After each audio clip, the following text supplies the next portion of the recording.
Okay, so we're starting with magnetism, and here's the basic idea on why magnetism and electricity kind of go together. Okay, first part is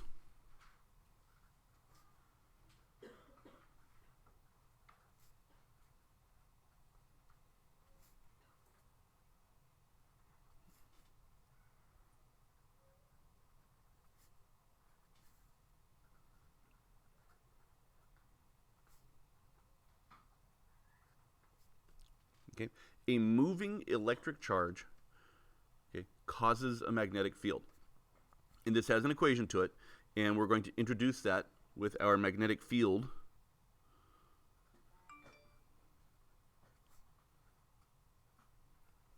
Magnetic field is given to us by the letter B.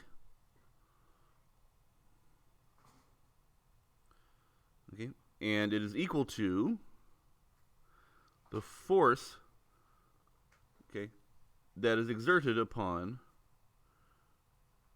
a charge moving at a certain velocity. Okay, the units for this are newtons.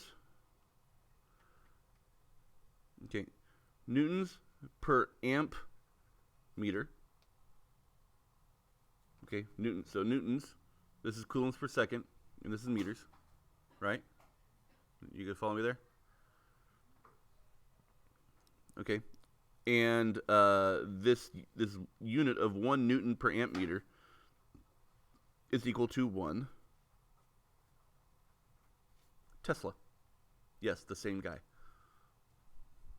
The F is Q and V naught, so its initial speed, essentially. Okay, the speed of the charged particle. Okay, so another way of writing this is that the force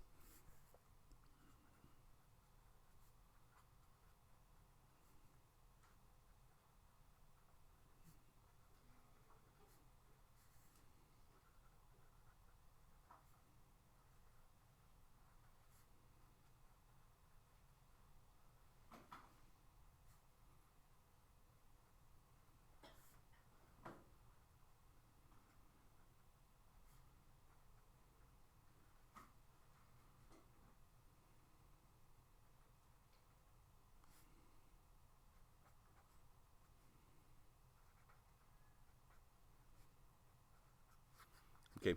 And so the force exerting upon a moving charge traveling through a magnetic field is QVB. The charge times its speed times the strength of the magnetic field. Now, a magnetic field that is a whole Tesla is really freaking strong. Okay, a 1 Tesla magnetic field is macho. All right, it's a pretty freaking bad magnetic field.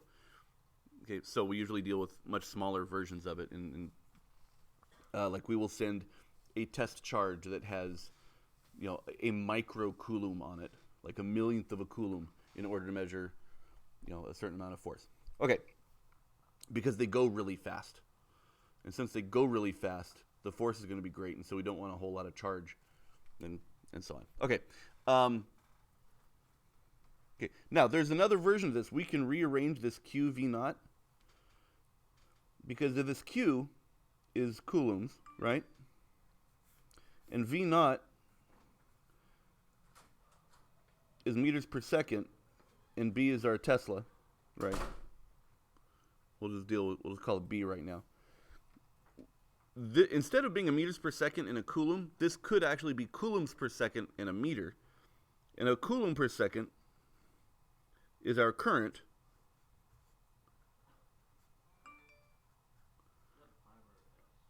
times our field here. S for seconds. Okay. Well, this is a coulomb per second, and this is just a current. And this would be the length of a wire, and that would be the force. So another way of writing this is that force equals the current times the length of a wire times the magnetic field on it.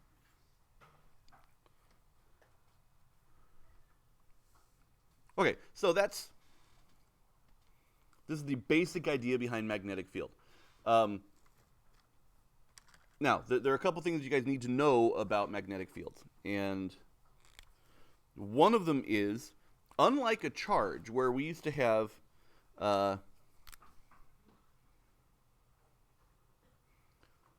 let's say we had a negative charge here. The electric field around the charge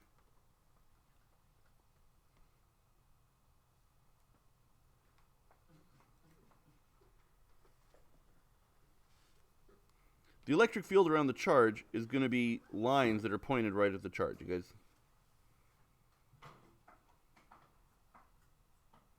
guys remember your electric fields here? Okay, from way back when? Yeah. Okay. So if it's a negative charge, then the field lines go from positive to negative, but it is possible to have just a negative charge.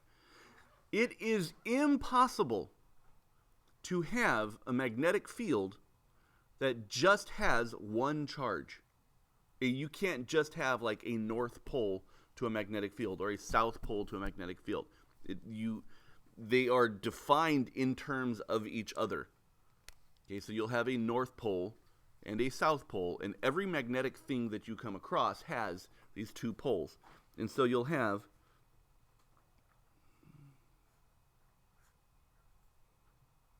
every single time you're going to have we use it as a bar magnet, but you'll always have a north and a south. And the lines go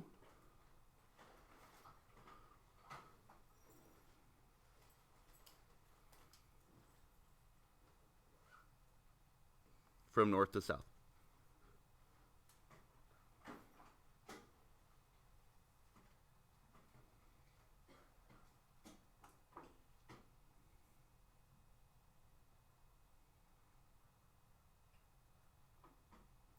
But other than that, all the rules apply. We talked about these lines before, where the lines never cross each other, which essentially means they're parallel to each other, except they curve. But they curve along with each other. And the more dense the lines, the stronger the field.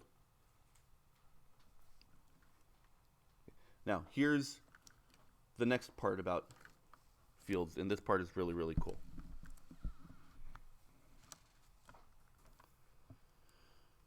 Fields follow, or magnetic fields, and charges moving through magnetic fields follow what's called the right-hand rule. And this is cool stuff. We have to think in 3 dimensions here. Yep. Which is kind of cool because we live in 3 dimensions. All right, so let's say that we have a magnetic field coming this way, kind of out of the page, right? Coming at us out like that. All right. If we have a charge, positive charge, a positive test charge, moving across,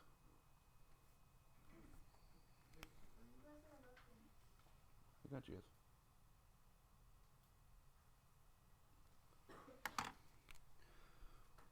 So this is our QV. Okay, this is the direction of our. Okay, this is the direction that our charge is moving. This is our QV here. Okay, and this is our B. Okay, we take our right hand. Okay, we place our palm in the direction of the magnetic field. Okay, but our fingers in the direction the direction that the charge is moving. So it goes like that. Okay, so that means the direction of the force is the direction of your thumb. Okay, so we have we have 3 dimensions here. If our palm is this way, I'm sorry, our palm is facing that way. So the palm is out that way. All right, I'm going to zoom out here to give you a better idea of what's going on here. Our palm is that way, but my fingers here are in the opposite direction to where the charge is going. Yeah? So it really needs to go that way. So there's my, it has to be the right hand. Okay, that means that this charge is going to go down into the page here. You guys follow that? Okay. And so it's kind of funny because when you guys are going to take your test, you're going to be doing that. You're going to be rotating your hand around. Okay. Now, we have ways of drawing this, and this is vector notation. We have new ways of drawing these vectors. So I want you guys to imagine an arrow. Okay, so here's an arrow, there's an arrow. Those are easy to draw. Well, in fact, we'll even give them tail feathers here. And there's a reason we're going to give them tail feathers. These arrows are easy to draw if they're in the plane of the paper. But if they're not in the plane of the paper, how do you show something that's coming up or down out of the page? Okay, well, imagine you have an arrow pointing at you. What do you see? You see the tip, right? You see the tip of the arrow. Well, the tip of the arrow, in this case, looks like that.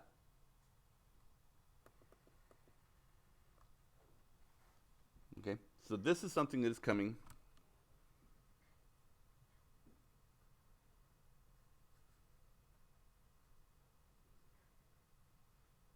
towards you out of the page. That direction. Right? In fact, if I get this just right, yep, there it is.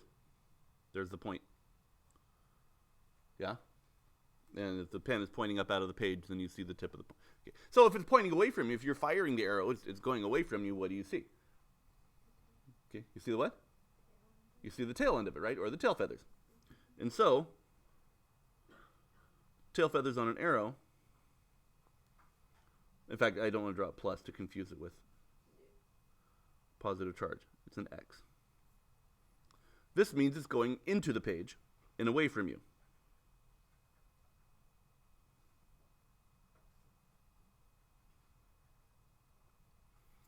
Away from you, into the page. Okay. So, we have the magnitude of the force that we'll find of a charge that's traveling through a magnetic field, and we have the direction it's going to travel. So all of a sudden, we have a force vector. Okay, we have a magnitude and a direction of a force acting on a magnetic charge, on an electric charge.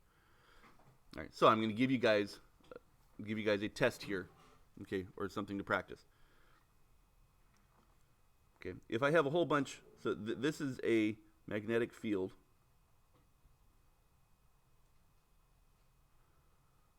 That is going, what direction?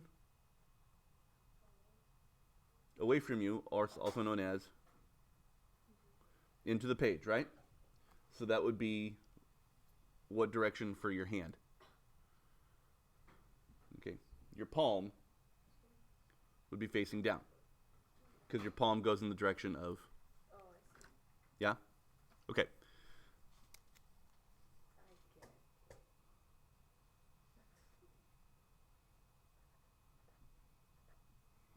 Okay, that's the direction of our charge. What is the direction of the force?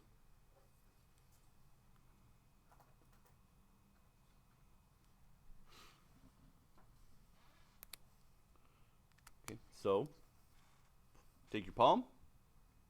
Palm's got to go face down. Okay. The charge is moving that direction, which means the direction of the force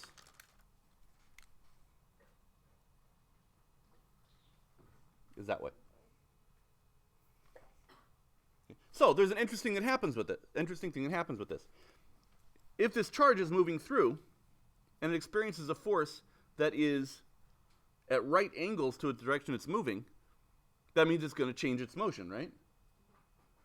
Okay, that if you're going this way and you experience a force, it's going to turn you. Well, that means if this thing goes through, it's actually going to take a path that looks like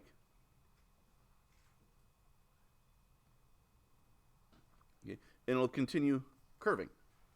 Because as it moves and it experiences a force at a right angle, okay, well that's exactly how we came up with, here's our velocity, and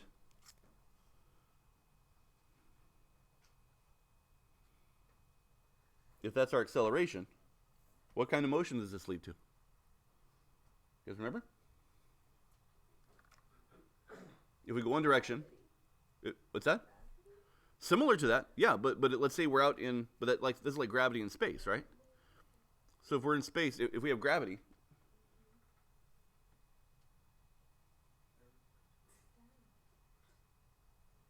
okay. If we're a satellite in orbit and we're traveling this direction, but we have gravity pulling us down, what's the shape of the motion that we're traveling in? In a circle. This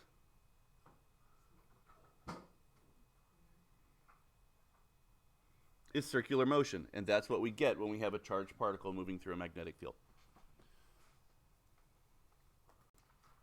Okay, so here's my right hand rule, and yes, this is actually my right hand, and yes, we're recording right now. But the idea is that we have this one going that way is the field. We have that one is the current or the direction of the charge, and then this one is the force, and that's right angle, right angle, right angle. Okay, and they're all at right angles to each other. All right, so that's how that works. So that the hand is up is force, index finger is, I is for index. Okay, middle finger is your field, and F is your force. All right.